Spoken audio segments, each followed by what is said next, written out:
ਸਰਕਾਰ ਨੇ ਇਹ ਕਮੇਟੀ ਬਣਾ ਦਿੱਤੀ ਸੀ ਤੇ ਕਮੇਟੀ ਨੇ ਹੁਣ ਆਪਣਾ ਕੰਮ ਕਰਤਾ ਹੈ ਤੇ ਰਿਪੋਰਟ ਸਰਕਾਰ ਨੂੰ ਦੇ ਦਿੱਤੀ ਹੈ। ਤੇ ਕੀ ਹੁਣ ਤੁਸੀਂ ਸਮਝਦੇ ਹੋ ਕਿ ਸਰਕਾਰ ਇਨ ਬਿਨ ਇਸ ਕਮੇਟੀ ਦੀ ਰਿਪੋਰਟ ਨੂੰ ਲਾਗੂ ਕਰ ਸਕਦੀ ਹੈ?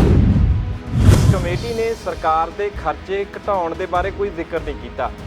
ਮੁਨਾਫਾ ਕਿੱਧਰੋਂ ਕਮਾਇਆ ਜਾ ਸਕਦਾ ਹੈ, ਲੋਕਾਂ ਦਾ ਗਲ ਕਿਸ ਤਰ੍ਹਾਂ ਘੁੱਟਿਆ ਜਾ ਸਕਦਾ, ਇਹ ਤਾਂ ਦੱਸਦਾ, ਲੇਕਿਨ ਇਹ ਨਹੀਂ ਦੱਸਿਆ।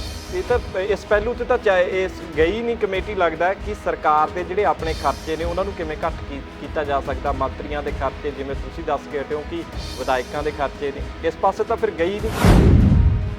ਨਾਲ ਦੀ ਨਾਲ ਕੱਲ੍ਹ ਮੁੱਖ ਮੰਤਰੀ ਕੈਪਟਨ ਅਮਰਿੰਦਰ ਸਿੰਘ ਦਾ ਬਿਆਨ ਆ ਜਾਂਦਾ ਹੈ ਕਿ ਜਦੋਂ ਤੱਕ ਮੈਂ ਮੁੱਖ ਮੰਤਰੀ ਹਾਂ ਪੰਜਾਬ ਦੇ ਵਿੱਚ ਤੇ ਉਦੋਂ ਤੱਕ ਸਵਾਲ ਹੀ ਨਹੀਂ ਪੈਦਾ ਹੁੰਦਾ ਕਿ ਟਿਊਬਵੈੱਲਾਂ ਦੇ ਸਰਕਾਰ ਜਿਹੜੀ ਆ ਬਿੱਲ ਲਾਗੂ ਕਰ ਦੂਗੀ। ਨਵੀਆਂ ਪੋਸਟਾਂ ਨੂੰ ਜਿਹੜੇ ਪੋਸਟਾਂ ਨੇ ਉਹਨਾਂ ਨੂੰ ਐਡਵਰਟਾਈਜ਼ਿੰਗ ਨਹੀਂ ਕਰਦੀ, ਜਿਹੜੇ ਪੁਰਾਣੀਆਂ ਪੋਸਟਾਂ ਨੇ ਉਹਨਾਂ ਨੂੰ ਖਤਮ ਕਰ ਰਹੀ ਹੈ। ਤੇ ਜਿਹੜੇ ਉਹਨਾਂ ਦੇ DAR ਵਗੈਰਾ ਨੇ ਉਹ ਕਮੇਟੀ ਦੀ ਰਿਕਮੈਂਡੇਸ਼ਨ ਹੈ ਤੇ ਇਹਨਾਂ ਨੇ ਪਹਿਲਾਂ ਹੀ ਸ਼ੁਰੂ ਕਰ ਲਿਆ ਕਿ ਉਹਨਾਂ ਨੂੰ ਫ੍ਰੀਜ਼ ਕਰਨ ਦਾ ਕੰਮ, ਇਹ ਉਹਦਾ ਗਲ ਘੁੱਟਣ ਦਾ ਕੰਮ। ਪਰ ਜੇ ਮੁਲਾਜ਼ਮ ਮਰ ਗਏ ਤਾਂ ਸਰਕਾਰ ਕਿਵੇਂ ਜਾਊਗੀ? ਤਾਂ ਮੈਂ ਪਹਿਲਾਂ ਵੀ ਕਹਿ ਚੁੱਕਿਆ, ਇਹ ਹੁਣ ਸਰਕਾਰ ਨੇ ਸੋਚਣਾ ਕਿ ਸਰਕਾਰ ਨੇ ਜਿਉਣਾ ਜਾਂ ਸਰਕਾਰ ਨੇ ਡੁੱਬਣਾ। ਕਮੇਟੀ ਦੇ ਵਿੱਚ ਜਿਹੜੇ ਪ੍ਰਮੁੱਖ ਨਾਮ ਨੇ ਉਹ ਅਸੀਂ ਦੇਖ ਹੀ ਨਹੀਂ ਰਹੇ ਕਿ ਪੰਜਾਬ ਦੇ ਨਾਲ ਤਾਂ ਸੰਬੰਧਿਤ ਹੀ ਨਹੀਂ ਹੈਗੇ। ਤੇ ਇੱਕ ਪ੍ਰੋਫੈਸਰ ਨੇ ਜੀ ਜੌਨ ਹੌਪਕਿੰਸ ਯੂਨੀਵਰਸਿਟੀ ਅਮਰੀਕਾ ਦੀ, ਦੇਵੇਸ਼ ਕਪੂਰ ਜੀ, ਇਸ ਤਰ੍ਹਾਂ ਦੇ ਨਾਮ ਸ਼ਾਮਿਲ ਨੇ। ਰਤਨ ਰਾਏ ਹੋ ਗਏ, M ਗੋਵਿੰਦਾ ਰਾਓ ਹੋ ਗਏ, ਇਸ ਤਰ੍ਹਾਂ ਦੇ ਤਾਂ ਮੈਂਬਰ ਇਸ ਕਮੇਟੀ ਦੇ ਵਿੱਚ ਪਾਏ ਗਏ ਸੀ। ਤੇ ਕੀ ਇਸ ਕਮੇਟੀ ਦੇ ਵਿੱਚ ਜੇ ਸ਼ਾਇਦ ਸਾਡੀ ਜਾਣਕਾਰੀ ਦੇ ਵਿੱਚ ਨਾ ਹੋਵੇ ਤੇ ਪੰਜਾਬ ਦੇ ਵੱਲੋਂ ਕਿਸੇ ਨੇ ਨੁਮਾਇੰਦਗੀ ਕੀਤੀ ਇਸ ਕਮੇਟੀ ਇਹਦੇ ਵਿੱਚ ਬੰਦੇ ਨਾ ਪਾਉਣਾ, ਇਹ ਤਾਂ ਗਿਣੀ ਮਿੱਥੀ ਗੱਲ ਸੀ ਕਿ ਇੱਥੇ ਵਾਲੇ ਬੰਦੇ ਪਾਵਾਂਗੇ, ਇੱਥੇ ਵਾਲੇ ਬੰਦੇ ਇੱਥੇ ਦੀ ਗੱਲ ਕਰਨਗੇ। ਗੱਲ ਤਾਂ ਕੰਪਨੀ ਦੀ ਕਰਨੀ ਹੈ, ਨਿੱਜੀ ਕੰਪਨੀ ਦੀ ਗੱਲ ਕਰਨੀ ਹੈ, ਕਾਰਪੋਰੇਸ਼ਨਾਂ ਦੀ ਗੱਲ ਕਰਨੀ ਹੈ, ਸਰਮਾਏਦਾਰ ਜਗਤ ਦੀ ਗੱਲ ਕਰਨੀ ਹੈ, ਜਿਹੜੀ ਨਾ ਉਸ ਜਗਤ ਦੇ ਹੱਕ 'ਚ ਹੈ, ਨਾ ਸਾਡੇ ਦੇਸ਼ ਦੇ ਹੱਕ 'ਚ ਹੈ, ਸਾਡੇ ਸੂਬੇ ਦੇ ਬਿਲਕੁਲ ਖਿਲਾਫ ਹੈ। ਤੇ ਸੋ ਇਹ ਨਾ ਇਸ ਲਈ ਨਹੀਂ ਪਾਇਆ। ਮੁੱਲ ਦਿਓ ਜਿਹੜਾ ਆਲੂ 20 ਰੁਪਏ ਦਾ 10 ਗ੍ਰਾਮ ਵਿਕਦਾ ਲਿਫਾਫੇ ਦੇ ਵਿੱਚ ਪੈ ਗਏ, 2 ਰੁਪਏ ਕਿਲੋ ਨਹੀਂ ਲੈਂਦੇ ਤੁਸੀਂ। ਸਰਕਾਰ ਆਪਣਾ ਕੋਈ ਖਰਚਾ ਨਹੀਂ ਘਟਾ ਰਹੀ। ਇਹਨਾਂ ਨੂੰ 15,000 ਰੁਪਈਆ MLA ਵਗੈਰਾ ਦੇ ਮੋਬਾਈਲ ਦਾ ਪਤਾ ਜੀ। ਬਿਲਕੁਲ ਜੀ। ਡੀਜ਼ਲ ਦਾ ਖਰਚਾ ਸਾਰਾ ਇਹ ਸਾਡੇ ਸਿਰ ਪਾਉਂਦੇ ਆ। ਜਾਂ ਤਨਖਾਹ ਲੈਂਦੇ ਆ, ਆਪਣੀ ਗੱਡੀ ਰੱਖਣ, ਆਪਣੇ ਸਿਕਿਉਰਟੀ ਗਾਰਡ ਰੱਖਣ। ਫਿਰ ਕਈ ਜਾਂਦੇ ਬਾਦਲ ਵਰਗੇ ਵੀ ਕਹਿੰਦੇ ਅਜਿਹੇ ਜੀ ਰਾਜ ਨਹੀਂ ਸੇਵਾ ਕਰਦਾ, 100 ਬੰਦਾ ਨਾਲ ਮੰਡੀਰ ਲਈ ਫਿਰਦਾ ਤੇ ਜਿੱਧਰ ਨੂੰ ਤੁਰਿਆ ਜਾਂਦਾ। ਕੀ ਬਣੂ ਇਹਨਾਂ ਦਾ? ਹੁਣ ਇੱਕ ਵਾਰ ਫਿਰ ਤੋਂ ਸਵਾਗਤ ਹੈ ਜੀ ਸਾਡੇ ਸਾਰੇ ਦਰਸ਼ਕਾਂ ਦਾ ਪ੍ਰੋਗਰਾਮ ਗਲੋਬਲ ਗੱਲਬਾਤ ਦੇ ਵਿੱਚ। ਤੇ ਸਾਡੇ ਨਾਲ ਇਸ ਵੇਲੇ ਵੀ ਪ੍ਰੋਫੈਸਰ ਡਾਕਟਰ ਗਿਆਨ ਸਿੰਘ ਹੋਰੀ ਜੁੜੇ ਹੋਏ ਨੇ ਜੀ। ਡਾਕਟਰ ਸਾਹਿਬ ਮੇਰੀ ਆਵਾਜ਼ ਸੁਣ ਪਾ ਰਹੇ ਹੋ ਜੀ? ਹੈਲੋ ਪ੍ਰੋਫੈਸਰ ਸਾਹਿਬ, ਆਵਾਜ਼ ਸੁਣ ਰਹੇ ਹੋ ਮੇਰੀ? ਹਾਂਜੀ ਹਾਂ, ਠੀਕ ਹੈ। ਪ੍ਰੋਫੈਸਰ ਸਾਹਿਬ, ਅਸੀਂ ਪਹਿਲਾਂ ਤਾਂ ਤੁਹਾਡਾ ਧੰਨਵਾਦ ਕਰਦੇ ਹਾਂ ਜੀ, ਤੁਸੀਂ ਵਿਸਥਾਰ ਦੇ ਵਿੱਚ ਇਸ ਰਿਪੋਰਟ ਦੇ ਬਾਰੇ ਜਿਹੜਾ ਸਾਨੂੰ ਤੇ ਸਾਡੇ ਦਰਸ਼ਕਾਂ ਨੂੰ ਜਾਣਕਾਰੀ ਦਿੱਤੀ ਹੈ। ਕੁਝ ਸਵਾਲ ਡਾਕਟਰ ਸਾਹਿਬ ਜ਼ਰੂਰ ਆਉਂਦੇ ਨੇ ਕਿ ਠੀਕ ਹੈ, ਸਰਕਾਰ ਨੇ ਇਹ ਕਮੇਟੀ ਬਣਾ ਦਿੱਤੀ ਸੀ ਤੇ ਕਮੇਟੀ ਨੇ ਹੁਣ ਆਪਣਾ ਕੰਮ ਕਰਤਾ ਹੈ ਤੇ ਰਿਪੋਰਟ ਸਰਕਾਰ ਨੂੰ ਦੇ ਦਿੱਤੀ ਹੈ। ਤੇ ਕੀ ਹੁਣ ਤੁਸੀਂ ਸਮਝਦੇ ਹੋ ਕਿ ਸਰਕਾਰ ਇਨ ਬਿਨ ਇਸ ਕਮੇਟੀ ਦੀ ਰਿਪੋਰਟ ਨੂੰ ਲਾਗੂ ਕਰ ਸਕਦੀ ਹੈ? ਕੀ ਇਸ ਤਰ੍ਹਾਂ ਦਾ ਕਰ ਸਕਦੀ ਹੈ ਸਰਕਾਰ? ਪਹਿਲੀ ਗੱਲ ਤਾਂ ਇਹ ਜੀ ਕਿ ਇਨ ਬਿਨ ਲਾਗੂ ਕਰਨ ਦਾ ਇੱਕ ਪਾਸੇ ਰਹਿ ਗਿਆ। ਜੇ ਸਰਕਾਰ ਪੰਜਾਬ ਪ੍ਰਤੀ ਥੋੜੀ ਬਹੁਤੀ ਵੀ ਹਮਦਰਦ ਹੈ ਜਾਂ ਇਮਾਨਦਾਰ ਹੈ, ਇਹਦੀ ਤਾਂ ਇੱਕ ਸਿਫਾਰਿਸ਼ ਦਾ ਇੱਕ ਛੋਟਾ ਜਿਹਾ ਹਿੱਸਾ ਜਿਹੜਾ ਕਿ ਪ੍ਰਵਾਸੀ ਮਜ਼ਦੂਰਾਂ ਨੂੰ ਮਕਾਨ ਦੇ ਕੇ ਕਰਨ ਵਾਲੀ ਗੱਲ ਹੈਗੀ, ਉਸ ਤੋਂ ਬਿਨਾਂ ਬਾਕੀ ਲਾਗੂ ਕਰਨ ਦੀ ਬਜਾਏ ਕਮੇਟੀ ਭੰਗ ਕਰਨੀ ਚਾਹੀਦੀ ਹੈ, ਮਨਸੂਖ ਕਰਨੀ ਚਾਹੀਦੀ ਹੈ। ਅਤੇ ਇਹ ਪੰਜਾਬ ਨੂੰ ਸਿੱਧੇ ਰਾਹ ਤੇ ਲਿਜਾਣ ਲਈ ਸਾਨੂੰ pro people pro nature model ਅਪਣਾਉਣਾ ਪਊਗਾ, ਜਿਹਦੇ ਲਈ ਜਨਤਕ ਅਦਾਰਿਆਂ ਨੂੰ ਅੱਗੇ ਲਿਆਉਣਾ ਪਊਗਾ, ਉਹਦਾ ਵਿਸਥਾਰ ਕਰਨਾ ਪਊਗਾ ਅਤੇ ਜਿਹੜੇ ਨਿੱਜੀ ਅਦਾਰੇ ਨੇ ਉਹਨਾਂ ਦੇ ਨੱਥ ਪਾਉਣੀ ਪਊਗੀ। ਜੇ ਮੁਲਾਜ਼ਮਾਂ ਦੀਆਂ ਤਨਖਾਹਾਂ ਨੂੰ ਰੋਕਣ ਵਾਲੀ ਗੱਲ, ਟੈਕਸ ਵਧਾਉਣ ਵਾਲੀ ਗੱਲ ਹੈ, ਫਿਰ MLAs, ਮਿਨਿਸਟਰਸ, ਉਹਨਾਂ ਦੇ ਬੈਨੀਫਿਟਸ ਬਾਰੇ ਤਾਂ ਕਦੇ ਗੱਲ ਹੀ ਨਹੀਂ ਹੋਈ, ਹੈ ਨਾ। ਜਨ ਸੁਧਾਰਨ ਦੇ ਬਾਰੇ ਸੋਚਣ ਦੀ ਲੋੜ ਹੈ। ਇਸ ਕਮੇਟੀ ਦੀ ਕੋਈ ਰਿਕਮੈਂਡੇਸ਼ਨ ਮੰਨਣ ਵਾਲੀ ਨਹੀਂ ਹੈਗੀ। ਅੱਛਾ ਪ੍ਰੋਫੈਸਰ ਸਾਹਿਬ, ਇੱਕ ਹੋਰ ਬੜੀ ਰੌਚਕ ਗੱਲ ਇਹਦੇ 'ਚ ਨਿਕਲ ਕੇ ਆ ਰਹੀ ਹੈ ਤੇ ਇਸ ਕਮੇਟੀ ਨੇ ਸਰਕਾਰ ਦੇ ਖਰਚੇ ਘਟਾਉਣ ਦੇ ਬਾਰੇ ਕੋਈ ਜ਼ਿਕਰ ਨਹੀਂ ਕੀਤਾ। ਮੁਨਾਫਾ ਕਿੱਧਰੋਂ ਕਮਾਇਆ ਜਾ ਸਕਦਾ, ਲੋਕਾਂ ਦਾ ਗਲ ਕਿਸ ਤਰ੍ਹਾਂ ਘੁੱਟਿਆ ਜਾ ਸਕਦਾ, ਇਹ ਤਾਂ ਦੱਸਦਾ, ਲੇਕਿਨ ਇਹ ਨਹੀਂ ਦੱਸਿਆ ਇਹ ਤਾਂ ਇਸ ਪਹਿਲੂ ਤੇ ਤਾਂ ਇਸ ਗਈ ਨਹੀਂ ਕਮੇਟੀ। ਲੱਗਦਾ ਹੈ ਕਿ ਸਰਕਾਰ ਦੇ ਜਿਹੜੇ ਆਪਣੇ ਖਰਚੇ ਨੇ ਉਹਨਾਂ ਨੂੰ ਕਿਵੇਂ ਘੱਟ ਕੀਤਾ ਜਾ ਸਕਦਾ। ਮੰਤਰੀਆਂ ਦੇ ਖਰਚੇ ਜਿਵੇਂ ਤੁਸੀਂ ਦੱਸ ਕੇ ਹਟੇ ਹੋ ਕਿ ਵਿਧਾਇਕਾਂ ਦੇ ਖਰਚੇ ਨੇ, ਇਸ ਪਾਸੇ ਤਾਂ ਫਿਰ ਗਈ ਨਹੀਂ ਕਮੇਟੀ ਡਾਕਟਰ ਸਾਹਿਬ। ਇਹ ਉਹਨਾਂ ਨੇ ਗੱਲ ਤਾਂ ਦੱਸੀ ਹੈ ਸ਼ੇਰ ਤੇ ਬੱਕਰੀ ਵਾਲੇ ਮੁਕਾਬਲੇ ਦੀ, ਖੁੱਲੀ ਮੰਡੀ ਦੀ, ਕਿ ਕਿਸਾਨਾਂ ਤੇ ਵੱਡੀਆਂ ਕੰਪਨੀਆਂ ਦਾ ਕੰਟਰੈਕਟ ਕਰਾਇਆ ਜਾਊਗਾ, ਸ਼ੇਰ ਤੇ ਬੱਕਰੀ ਦਾ ਮੁਕਾਬਲਾ ਹੋਊਗਾ। ਫਿਰ ਜਿਹੜੇ ਸੁਣਦੇ ਨੇ ਦੇਖਦੇ ਨੇ ਉਹਨਾਂ ਨੂੰ ਪਤਾ ਵੀ ਦੋਨੋਂ ਚੋਂ ਖਾਧਾ ਕੌਣ ਜਾਊਗਾ, ਹੈ ਨਾ ਜੀ। ਉਹਨਾਂ ਕੰਪਨੀਆਂ, ਨਿੱਜੀ ਕੰਪਨੀਆਂ ਨੇ ਸਾਰੇ ਸੁੱਖਾਂ ਦੀ ਦਾਰੂ ਦੱਸਿਆ, ਜਦੋਂ ਕਿ ਸਾਨੂੰ ਪਤਾ ਕਿ ਸਾਰੇ ਦੁਨੀਆ ਦੇ ਸਾਰੇ ਦੁੱਖਾਂ ਦੀ ਦਾਰੂ ਜਿਹੜੀ ਹੈਗੀ ਉਹ ਨਿੱਜੀ ਕਾਰੋਬਾਰ ਨੇ, ਨਿੱਜੀ ਕੰਪਨੀਆਂ ਨੇ, ਜਾਂ ਇਹ ਵੱਡੇ ਜਿਹੜੇ ਕਾਰਪੋਰੇਟ ਅਦਾਰੇ ਨੇ। ਸੋ ਜਿਹੜੇ ਉਹੋ ਜਿਹੇ ਸੁਝਾਅ ਨੇ ਇਹ ਉਹਨਾਂ ਬਾਰੇ ਸੋਚਣ ਵਿਚਾਰਨ 'ਚ ਟਾਈਮ ਖਰਾਬ ਕਰਨ ਦੀ ਲੋੜ ਨਹੀਂ। ਕਮੇਟੀ ਨੂੰ ਮਨਸੂਖ ਕਰਕੇ ਤੇ ਜਿਹੜੀਆਂ ਰੈਵਨਿਊ ਵਧਾਉਣ ਵਾਲੀਆਂ ਗੱਲਾਂ ਬਹੁਤ ਸੌਖੀਆਂ ਨੇ, ਖਰਚੇ ਘਟਾਉਣ ਵਾਲੀਆਂ ਗੱਲਾਂ ਬਹੁਤ ਸੌਖੀਆਂ ਨੇ, ਉਹ ਇੱਕ ਵਾਰੀ ਨੇ ਹਜ਼ਾਰਾਂ ਵਾਰੀ ਅਖਬਾਰਾਂ 'ਚ ਪਬਲਿਕ ਪਲੇਟਫਾਰਮ ਤੇ ਡਿਸਕਸ ਹੋ ਚੁੱਕੀਆਂ ਨੇ। ਉਹਦੇ ਲਈ ਤਾਂ ਪੋਲੀਟੀਕਲ ਵਿਲ ਪਾਵਰ ਦੀ ਲੋੜ ਹੈ, ਉਹ ਕੈਪਟਨ ਸਾਹਿਬ ਤੇ ਉਹਨਾਂ ਦੀ ਮਿਨਿਸਟਰੀ ਨੂੰ ਲਿਆਉਣੀ ਪੈਣੀ। ਇਹ ਤਾਂ ਸਰ ਪੋਸੀਬਲ ਨਹੀਂ ਲੱਗਦਾ, ਕਿਉਂਕਿ ਜਿਹੜਾ ਬਿਜਲੀ ਜੇ ਟਿਊਬਵੈੱਲਾਂ ਦੀ ਬਿਜਲੀ ਦੀ ਗੱਲ ਕਰੀਏ ਤਾਂ ਕਮੇਟੀ ਨੇ ਸਿਫਾਰਿਸ਼ ਕਰੀ ਹੈ ਕਿ ਮੁਫਤ ਬਿਜਲੀ ਬੰਦ ਕਰ ਦਿਓ। ਨਾਲ ਦੀ ਨਾਲ ਕੱਲ੍ਹ ਮੁੱਖ ਮੰਤਰੀ ਕੈਪਟਨ ਅਮਰਿੰਦਰ ਸਿੰਘ ਦਾ ਬਿਆਨ ਆ ਜਾਂਦਾ ਕਿ ਜਦੋਂ ਤੱਕ ਮੈਂ ਮੁੱਖ ਮੰਤਰੀ ਹਾਂ ਪੰਜਾਬ ਦੇ ਵਿੱਚ ਤੇ ਉਦੋਂ ਤੱਕ ਸਵਾਲ ਹੀ ਨਹੀਂ ਪੈਦਾ ਹੁੰਦਾ ਕਿ ਟਿਊਬਵੈੱਲਾਂ ਦੇ ਸਰਕਾਰ ਜਿਹੜੀ ਆ ਬਿੱਲ ਲਾਗੂ ਕਰ ਦੂਗੀ। ਤੇ ਇੱਕ ਤਾਂ ਇਹ ਵੀ ਗੱਲ ਹੋ ਗਈ ਉਹੀ ਜਿਹੜੀ ਤੁਸੀਂ ਗੱਲ ਕੀਤੀ ਹੈ ਕਿ ਵਿਲ ਪਾਵਰ ਸਰਕਾਰ ਦੇ ਕੋਲ ਕਿੰਨੀ ਕੁ ਹੈਗੀ ਆ। ਤੇ ਇੱਕ ਵੱਡਾ ਮਾਮਲਾ ਇਹ ਵੀ ਹੈ ਜੀ ਮੁਲਾਜ਼ਮਾਂ ਦੇ ਸੰਬੰਧ ਦੇ ਵਿੱਚ ਲੈ ਕੇ ਕਿ ਪੇ ਸਕੇਲ ਕੇਂਦਰ ਵਾਲਾ ਰੱਖਣ ਦੀ ਵੀ ਸਿਫਾਰਿਸ਼ ਕੀਤੀ ਗਈ ਹੈ। ਕੀ ਇਸ ਪਾਸੇ ਵੱਲ ਕਰ ਸਕਦੀ ਹੈ ਸਰਕਾਰ, ਕਿਉਂਕਿ 1.5 ਸਾਲ ਹੋਰ ਰਹਿ ਗਿਆ ਜੀ, 2022 ਦੀਆਂ ਵਿਧਾਨ ਸਭਾ ਚੋਣਾਂ ਆ ਰਹੀਆਂ ਨੇ ਪੰਜਾਬ ਦੇ ਵਿੱਚ, ਕੀ ਸਰਕਾਰ ਰਿਸਕ ਲੈ ਸਕਦੀ ਹੈ? ਨਹੀਂ, ਪਹਿਲੀ ਗੱਲ ਤਾਂ ਸਰਕਾਰ ਰਿਸਕ ਲਊ ਨਹੀਂ। ਦੂਜੀ ਗੱਲ ਇਹ ਹੈਗੀ ਸਰਕਾਰ ਇੱਕ ਹੋਰ ਸ਼ਾਰਟਕਟ ਮੈਥਡ ਨਾਲ ਆਪਦੇ ਮੁਲਾਜ਼ਮਾਂ ਦਾ ਗਲ ਘੁੱਟ ਰਹੀ ਹੈ ਕਿ ਨਵੀਆਂ ਪੋਸਟਾਂ ਨੂੰ, ਜਿਹੜੇ ਪੋਸਟਾਂ ਨੇ ਉਹਨਾਂ ਨੂੰ ਐਡਵਰਟਾਈਜ਼ਿੰਗ ਨਹੀਂ ਕਰਦੀ, ਜਿਹੜੇ ਪੁਰਾਣੀਆਂ ਪੋਸਟਾਂ ਨੇ ਉਹਨਾਂ ਨੂੰ ਖਤਮ ਕਰ ਰਹੀ ਹੈ। ਤੇ ਜਿਹੜੇ ਉਹਨਾਂ ਦੇ DA ਐਰਾ ਵਗੈਰਾ ਨੇ ਉਹ ਕਮੇਟੀ ਦੀ ਰਿਕਮੈਂਡੇਸ਼ਨ ਹੈ ਤੇ ਇਹਨਾਂ ਨੇ ਪਹਿਲਾਂ ਹੀ ਸ਼ੁਰੂ ਕਰ ਲਿਆ ਕਿ ਉਹਨਾਂ ਨੂੰ ਫ੍ਰੀਜ਼ ਕਰਨ ਦਾ ਕੰਮ, ਇਹ ਉਹਦਾ ਗਲ ਘੁੱਟਣ ਦਾ ਕੰਮ। ਪਰ ਜੇ ਮੁਲਾਜ਼ਮ ਮਰ ਗਏ ਤਾਂ ਸਰਕਾਰ ਕਿਵੇਂ ਜਿਊਗੀ? ਤਾਂ ਮੈਂ ਪਹਿਲੇ ਵੀ ਕਹਿ ਚੁੱਕਿਆ, ਇਹ ਹੁਣ ਸਰਕਾਰ ਨੇ ਸੋਚਣਾ ਕਿ ਸਰਕਾਰ ਨੇ ਜਿਉਣਾ ਜਾਂ ਸਰਕਾਰ ਨੇ ਡੁੱਬਣਾ। ਤੇ ਇਹਦੇ ਨਾਲ ਪੰਜਾਬ ਦੇ ਲੋਕਾਂ ਦਾ, ਪੰਜਾਬ ਦੇ ਜਾਗਰੂਕ ਲੋਕਾਂ ਦਾ ਫਰਜ਼ ਬਣਦਾ ਹੈ ਕਿ ਉਹ ਵੀ ਆਪਦੀ ਆਵਾਜ਼ ਬੁਲੰਦ ਕਰਨ ਤੇ ਇਹਨਾਂ ਸਾਰੀਆਂ ਜਿਹੜੀਆਂ ਨੈਗੇਟਿਵ ਰਿਕਮੈਂਡੇਸ਼ਨਸ ਹੈ ਉਹਨਾਂ ਨੂੰ ਰੋਕਣ ਲਈ ਕਮੇਟੀ ਦਾ ਮਨਸੂਖ ਕਰਾਉਣਾ ਅਤੇ ਇੱਧਰੋਂ ਛੱਡ ਕੇ ਬਿਨਾਂ ਕਰਦੇ ਰਜੇਵੇਂ, ਬਿਨਾਂ ਕਰਦੇ ਖਰਚੇ ਵਧਾਏ। ਜਿੱਥੇ ਸਾਡਾ ਰੈਵਨਿਊ ਵੱਧ ਸਕਦਾ ਹੈ ਉਹ ਚੰਗੀ ਤਰ੍ਹਾਂ ਸਰਕਾਰ ਨੂੰ ਸਪਸ਼ਟ ਹੈ, ਉਹ ਸਾਨੂੰ ਵਧਾਉਣਾ ਚਾਹੀਦਾ, ਉੱਧਰ ਨੂੰ ਚੱਲਣਾ ਚਾਹੀਦਾ ਤੇ ਲੋਕ ਭਲਾਈ ਵੱਲ ਨੂੰ ਚੱਲਣਾ ਚਾਹੀਦਾ। ਠੀਕ ਹੈ ਡਾਕਟਰ ਸਾਹਿਬ, ਆਖਰੀ ਸਵਾਲ ਲਊਂਗਾ ਮੈਂ ਤੁਹਾਡੇ ਤੋਂ, ਆਖਰੀ ਸਵਾਲ ਦਾ ਜਵਾਬ ਲਊਂਗਾ ਕਿ ਕਮੇਟੀ ਦੇ ਵਿੱਚ ਜਿਹੜੇ ਪ੍ਰਮੁੱਖ ਨਾਮ ਨੇ ਉਹ ਅਸੀਂ ਦੇਖ ਹੀ ਨਹੀਂ ਰਹੇ ਕਿ ਪੰਜਾਬ ਦੇ ਨਾਲ ਤਾਂ ਸੰਬੰਧਿਤ ਹੀ ਨਹੀਂ ਹੈਗੇ।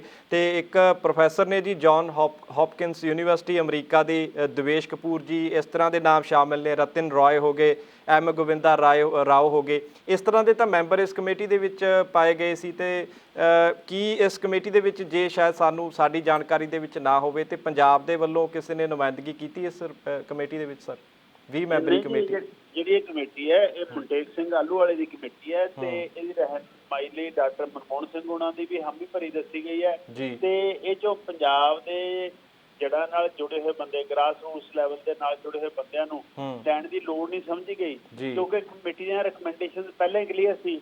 ਜਿਹੜੇ ਬੰਦੇ ਭਾਰਤ ਵਿੱਚ ਗਰੀਬੀ ਘਟਾਉਣ ਲਈ 26 ਰੁਪਏ ਤੇ 32 ਰੁਪਏ ਦੀ ਪਰਿਭਾਸ਼ਾ ਘੱਟ ਸਕਦੇ ਨੇ ਕਿ ਜਦੋਂ ਗਰੀਬੀ ਘਟਾਉਣੀ ਹੋਵੇ ਤਾਂ ਉਹ ਗਰੀਬੀ ਦਾ ਪੈਮਾਨਾ ਹੀ ਛੋਟਾ ਕਰ ਲਈਏ। ਇਹ ਮਨਟੇਕ ਸਿੰਘ ਆਲੂਵਾਲਾ ਸੀ ਜਦੋਂ ਯੋਜਨਾ ਕਮਿਸ਼ਨ ਦੇ ਡਿਪਟੀ ਚੇਅਰਮੈਨ ਸੀ, ਜਦ ਉਹਨਾਂ ਨੂੰ ਅਸੀਂ ਲਿਆ ਰਹੇ ਹਾਂ ਤਾਂ ਜੇ ਇੱਥੇ ਵਾਲੇ ਪੰਜਾਬ ਵਾਲੇ ਨਾਲ ਲਾਏ ਜਾਂਦੇ, ਜਿਹੜੇ ਪੰਜਾਬ ਦੇ ਨਾਲ ਜੁੜੇ ਹੋਏ ਨੇ, ਪੰਜਾਬ ਦੇ ਜ਼ਿੰਮੇਵਾਰ ਨੇ, ਤਾਂ ਫਿਰ ਇਹਨਾਂ ਦਾ ਉਹ ਕੰਮ ਨਹੀਂ ਸੀ ਪੂਰਾ ਹੋਣਾ। ਨਿੱਜੀ ਕੰਪਨੀ ਸਾਰੇ ਸੁੱਖਾਂ ਦੀ ਦਾਰੂ ਦੱਸਣ ਵਾਲਾ।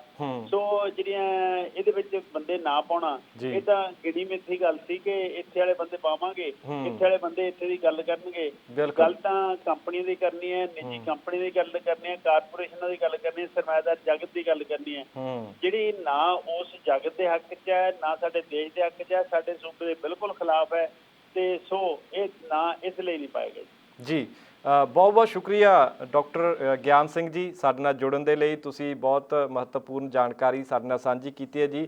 ਸਾਡੀ ਪੂਰੀ ਗਲੋਬਲ ਪੰਜਾਬ ਟੀਮ ਅਤੇ ਚੈਨਲ ਪੰਜਾਬੀ ਟੀਮ ਦੇ ਵੱਲੋਂ ਅਸੀਂ ਤੁਹਾਡੇ ਧੰਨਵਾਦੀ ਹਾਂ ਜੀ। ਬਹੁਤ ਬਹੁਤ ਸ਼ੁਕਰੀਆ ਡਾਕਟਰ ਸਾਹਿਬ। ਸੋ ਦਰਸ਼ਕੋ ਤੁਸੀਂ ਸੁਣਿਆ ਪ੍ਰੋਫੈਸਰ ਡਾਕਟਰ ਗਿਆਨ ਸਿੰਘ ਹੋਰਾਂ ਨੂੰ ਤੇ ਜਿਸ ਤਰ੍ਹਾਂ ਦੇ ਵਿਚਾਰ ਸਾਂਝੇ ਕਰਕੇ ਗਏ ਨੇ ਅਸੀਂ ਸਭ ਸਹਿਮਤ ਇਹਨਾਂ ਤੋਂ, ਕਿਉਂਕਿ ਜਿਸ ਤਰ੍ਹਾਂ ਦੀ ਗੱਲ ਕਹੀ ਹੈ ਕਿ ਪੰਜਾਬ ਦੀ ਨੁਮਾਇੰਦਗੀ ਕਰਦਾ ਜਾਂ ਪੰਜਾਬ ਦੀ ਕੋਈ ਗੱਲ ਆਮ ਲੋਕਾਂ ਦੀ ਜਾਂ ਮੁਲਾਜ਼ਮਾਂ ਦੀ ਕੋਈ ਬੰਦਾ ਗੱਲ ਕਰਦਾ, ਉਹ ਤਾਂ ਇਸ ਤਰ੍ਹਾਂ ਦਾ ਮੈਂਬਰ ਤਾਂ ਇਸ ਕਮੇਟੀ ਦੇ ਵਿੱਚ ਰੱਖਿਆ ਹੀ ਨਹੀਂ ਗਿਆ। ਤੇ ਇੱਕ ਕਾਲਰ ਸਾਡੇ ਨਾਲ ਨੇ ਜੀ ਇਸ ਸਮੇਂ, ਪਹਿਲਾਂ ਕਾਲ ਲੈਂਦੇ ਆ। ਸਵਾਗਤ ਹੈ ਸਰ।